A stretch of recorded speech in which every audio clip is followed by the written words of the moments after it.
नमस्कार, ये आकाशवाणी शिमला है। अब आप राजकुमारी चंदेल से प्रादेशिक समाचार सुनिए। प्रदेश में कोविड से निपटने के लिए अस्थायी तौर पर विभिन्न श्रेणियों के 294 पद भरे जाएंगे। मुख्यमंत्री जयराम ठाकुर ने पठानकोट से स्वास्थ्य विभाग के वरिष्ठ अधिकारियों के साथ वीडियो कॉन्फ्रेंसिंग के माध्यम से कल एक बैठक के दौरान ये जानकारी दी।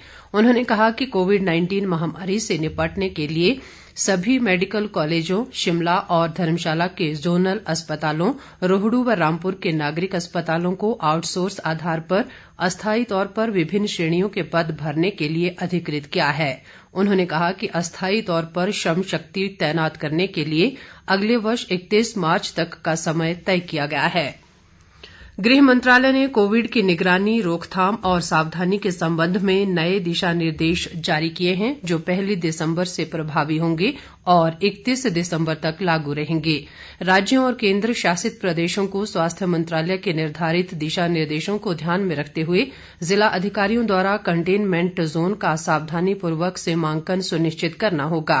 कंटेनमेंट जोन के भीतर स्वास्थ्य मंत्रालय द्वारा निर्धारित रोकथाम के उपायों की जांच की जाएगी।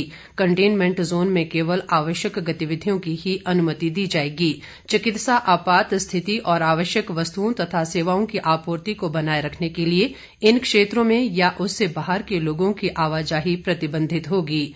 दिशा निर्देशों के मुताबिक राज्य और केंद्र शासित प्रदेश स्थिति का आकलन करने के बाद कोविड महामारी के फैलाव को रोकने के लिए स्थानीय स्तर पर रात के कर्फ्यू जैसी पाबंदियां लगा सकते हैं, लेकिन वे केंद्र सरकार से परामर्श के बिना कंटेनमेंट जोन के बाहर के इलाकों में स्थानीय स्तर पर लॉकडाउन नहीं करेंगे।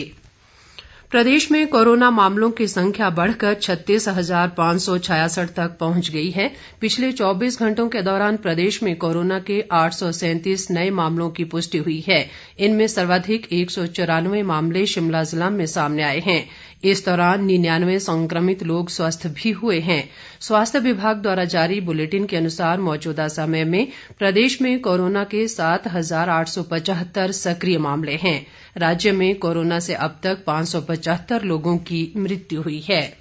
भारतीय संविधान पारित किए जाने की वर्षगांठ के रूप में आज संविधान दिवस मनाया जा रहा है। इसे राष्ट्रीय विधि दिवस और भारत का संविधान पारित किए जाने के दिवस के रूप में भी जाना जाता है। वर्ष 1949 में आज ही के दिन देश की संविधान सभा ने भारत का संविधान पारित किया था, जो 26 जनवरी 1950 से लागू हुआ। प्रदेश के ऊंचाई वाले इलाकों में रुक रुक कर हिमपात, जबकि अन्य क्षेत्रों में वर्षा से तापमान में गिरावट आई है, जिससे ठंड का प्रकोप बढ़ गया है। जनजातीय जिला लाहौल स्पीति में भारी हिमपात के कारण लाहौल घाटी का संपर्क अटल टनल रोहतांग के जरिए भी प्रदेश से कट गया है। जिला प्रशासन ने मौसम खुलने तक लोगों को अटल टनल की तरफ न जाने की सलाह दी है। प्रसिद्ध पर्यटक स्थल मनाली, गुलाबा, कुफरी व नारकंडा में भी हिमपात हुआ है। मौसम विभाग ने आज अधिक ऊंचाई व मध्य पर्वतीय क्षेत्रों में हिमपात व वर्षा, जबकि मैदानी क्षेत्रों में मौसम शुष्क बने रहने की संभावना जताई है। अब एक नजर अखबारों की सुर्खियों पर। आज अधिकांश समाचार पत्रों ने मौसम और कोरोना से जुड़ी खबर को प्रमुखता दी है। अमर उजाला के शब्द हैं, शिमला, मंडी और कांगड़ा में बनेंगे कोरोना वैक्सीन सेंटर, केस बढ़ने पर पहुंची केंद्रीय टीम।